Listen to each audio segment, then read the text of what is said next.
Hi అండి, బాగున్నారు అందరూ? ఇవాళ నేను రొయ్యలు గోంగూర కూర వండుతున్నానండి. ఇవి రొయ్యలండి. ఈ రొయ్యలు ఇక్కడ నల్లది పేగు ఉంటుందండి, అది పేగు తీసేసేయాలి మనం. ఇది తీసేసి శుభ్రంగా ఇలా కడిగేసాను మొత్తం. ఇది గోంగూర అండి, ఒక కట్ట తీసుకున్నాను. ఇసుకుంటుందిగా బాగా కడిగేయాలండి ఇదంతా.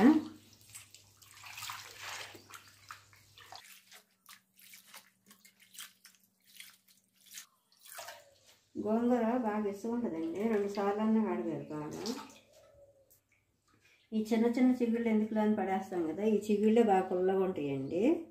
చిన్న చిన్నగా వస్తాయి చూడండి గోంగూరలు.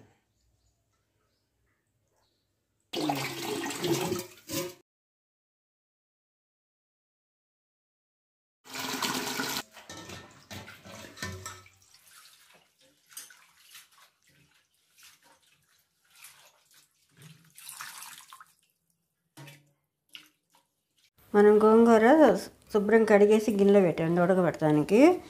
మీరు 4 పచ్చిమిర్చి సన్నగా చీల్చారండి. ఇవి కొంచెం ఉల్లిపాయలు, గోంగూరలు ఉడితే బాగుంటుందండి. ఉల్లిపాయ, గోంగూరకు సరిపడా సాల్ట్ వేస్తున్నానండి. కొంచెం పసుపు వేస్తున్నాను. పచ్చిమిర్చి వేసామండి, అవి బాగా ఘాటు ఉంటాయండి. 1 స్పూన్ కారం వేస్తున్నాను. చిన్న గ్లాసులో వాటర్ పోస్తున్నానండి ఉడకటానికి.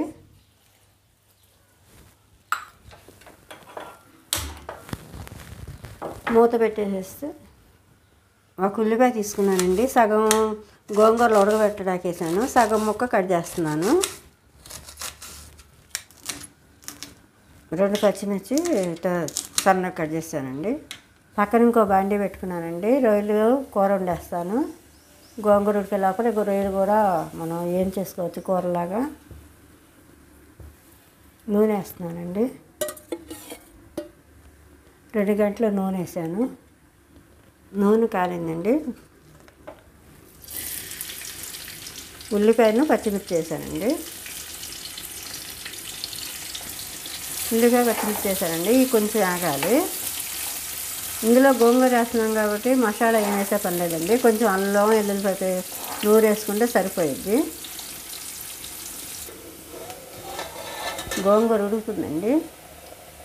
ఫ్రెష్గా నూరిన అల్లం వెల్లుల్లిపాయ పేస్ట్ అండి కొద్దిగా వేస్తున్నాను.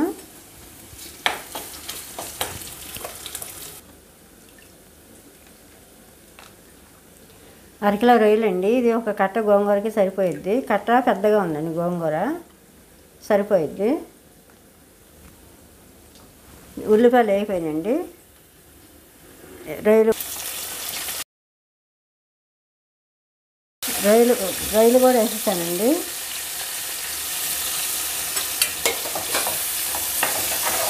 మనం నూనెలో రొయ్యలు వేసాం కదండి, రొయ్యల్లోంచే నీరు వచ్చేస్తుంది. ఆ నీరుతో ఉడికిపోద్దండి రొయ్య. అదిగో నీరు చూడండి ఎట్ట వచ్చేసిందో, ఆ నీరుతో ఉడికిపోద్ది రొయ్య. రొయ్యల నుంచి వచ్చే నీరుతో శుభ్రంగా రొయ్యలు ఉడికిపోయినాయండి. గోంగూర బాగా ఉడికిపోయిందండి. గోంగూర కూడా అయిపోయింది, ఉడికిపోయిందండి. ఇప్పుడు కొంచెం ఉప్పు కారం వేస్తానండి. రొయ్యకి బాగా పట్టుద్ది. పసుపు వేసారండి. గోంగూర వేసాం కాబట్టి కారం బాగానే పట్టుద్దండి. 1 స్పూన్ కారం వేస్తున్నాను. గోంగూరలో కూడా వేసా కదండి, సరిపోద్ది. సాల్ట్ వేస్తున్నానండి.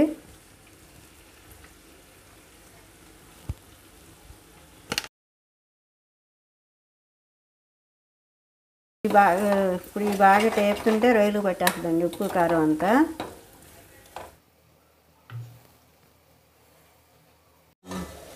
గోంగూర కూడా బాగా ఉడికిపోయిందండి. స్టవ్ కట్టేస్తున్నాను.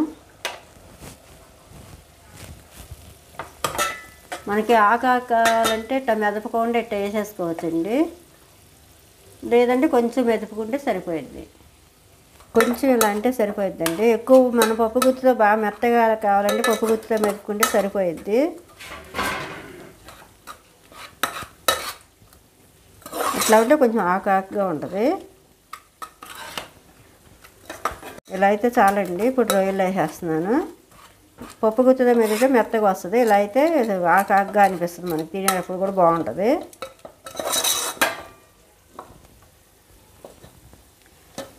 రొయ్యలు కూడా బాగా ఎగితే గట్టిగా అయిపోతాయండి. ఇట్లా ఎగితే చాలు. రొయ్యలు గోంగూర కూర అయిపోయిందండి.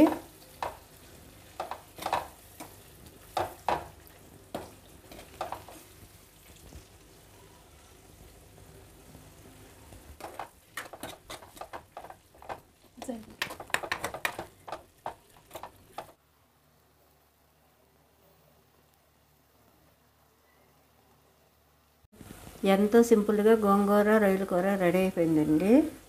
చాలా సింపుల్గా అయిపోయిందండి గోంగూరను రొయ్యల కూర. ఇలా సింపుల్గా చేసుకునే కూరలో బాగుంటాయి. మనం గోంగూర వేసాం కాబట్టి మసాలాలు ఏమి వేయకపోయినా బాగుంటుందండి.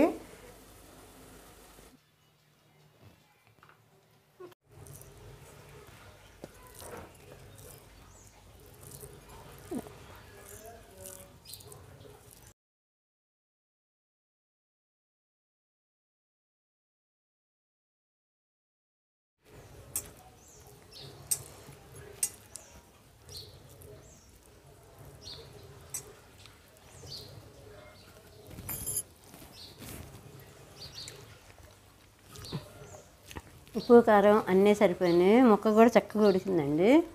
ఒక్కోసారి బాగా వేపేసేస్తే రొయ్య గట్టిగా అనిపిస్తుంది. అట్లా లేదు, మనం తింటుంటే మెత్తగా ఉంది.